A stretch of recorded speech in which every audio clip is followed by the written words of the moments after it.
wata kuchinyere wata afa ya bu happy akuchinyere wata Code PG na onye na-enweghị badge ụwa gị lara n'iyi o ị na-ele m amakwa m na ị na-ele m I swear ị ga-enwe badge. Your life is bullshit life. You are living bullshit life because ị na-ele m mana amaghị m na ị na-ele m. Ị na-aghọta? Mana onye nwere badge ama m sure na-ele m. You feel me? Onye hakwala m badge ahụ na ahịa egosi in bold. Ahịa egosi in bold color. Ị na-aghọta? Ahịa egosi in bold color.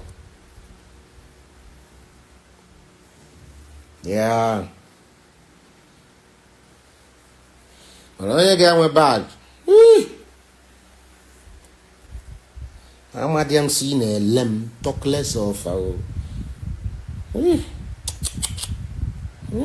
what a life. Amadiam si na-ele m talk less of. Ị na-ata?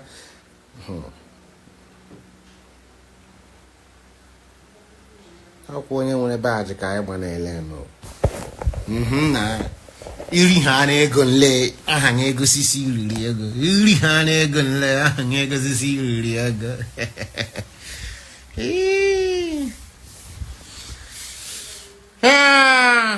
Chopping life. Kevin gịnị? Iri ha ego. Ihe na-esiri n'ike. Half a badge get you have a badge to order. Eh? They play.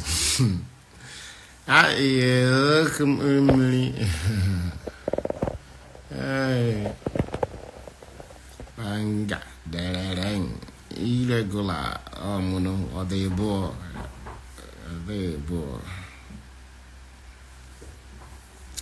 No, they give my money.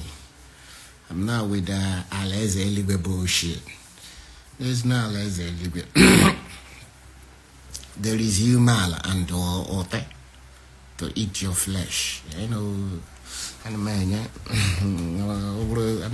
fuck out of here. You can block me. You can unfollow me. There's so many things you can do within your power. Block me. I'm not interested in Aleze Elibe bullshit. Asaraka. Nigga, go give yourself out of here. You're gonna shut them because I want vibe. Go and create your own vibe and look for your own crowd. Simple English. Kento Martins. Thank you for the triple badge. Your name show in bold, well highlighted. I see you, them see you, we see you.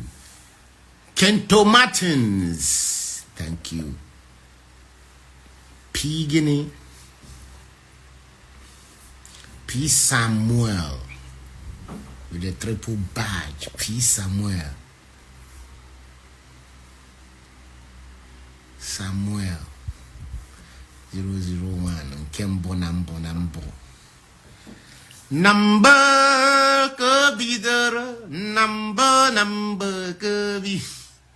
Thank you, bro. Triple badge. Your name show in bold, well highlighted. Samuel 001. Your name show. We see you. I see you. They see you. We all know he say it didn't do. I am going back to following people for 8,000 naira. I'm transfer 8 pa. I will follow you for the next 24 hours. I'm transfer 8 pa. Go sim receipt. Ozuonje or why bam transfer time. You go sim receipt in one nation, one area megum. I will not nothing mega. Really me. bam transfer. He send them receipt instantly. My bank, you know, they give receipt. Now waiting then they give with this. No basaramo. Now you go pick that bank. You smell me? Now you go pick that bank. As a day like this, I got multiple bank accounts. You know what I'm saying? I'm channeling the nature receipt. Yes. A piece of paper where they show a go see pota, a go naga, time age the transfer, date age buy. My bank, you know, they send the receipt when no basamo, I could go me your 8 bar. Believe that. It's gone.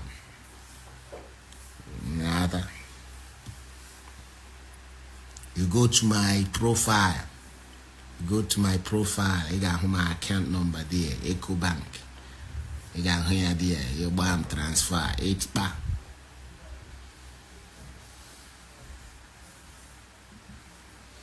Bam transfer 8 bar.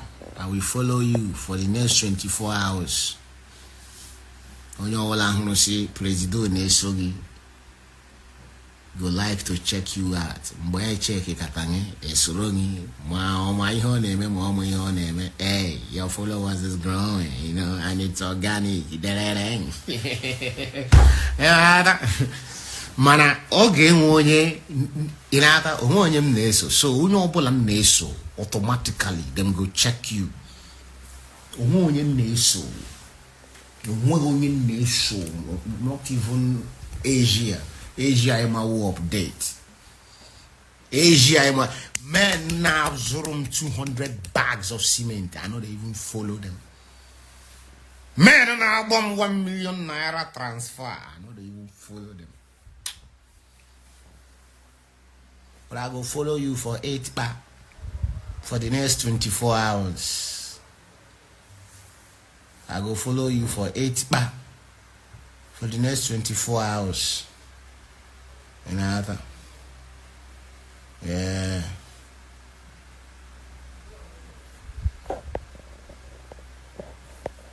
Yeah.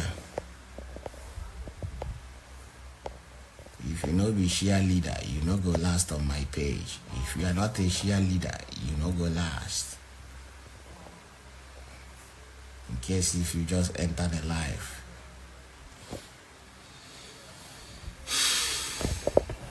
Eight bar, king of monetization, king of chota. You know how many school my mama sent me? You know what I'm saying? You know how many school my mama sent me? Private school after private school after private school.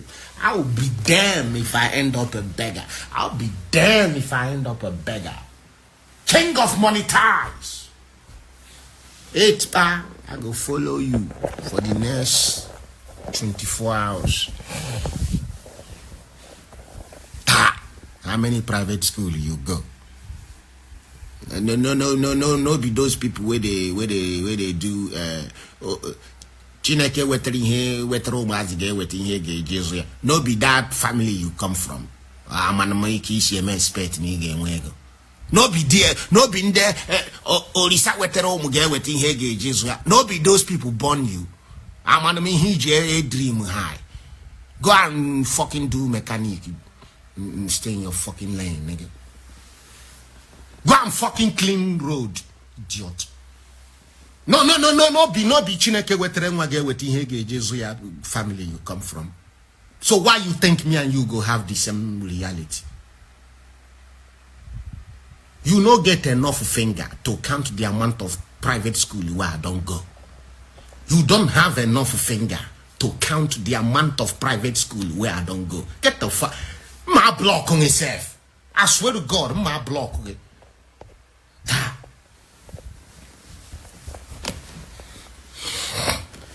Protest, beaucoup no bien. No may protest. I know they go. Not by force. Protest is not by force.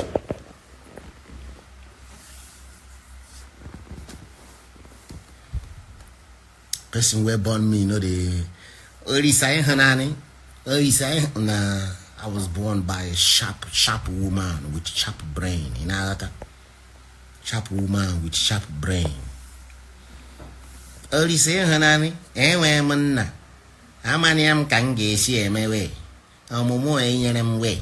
Eleni hem jeme. Olisa Olise Hanani nam haprum one or toto.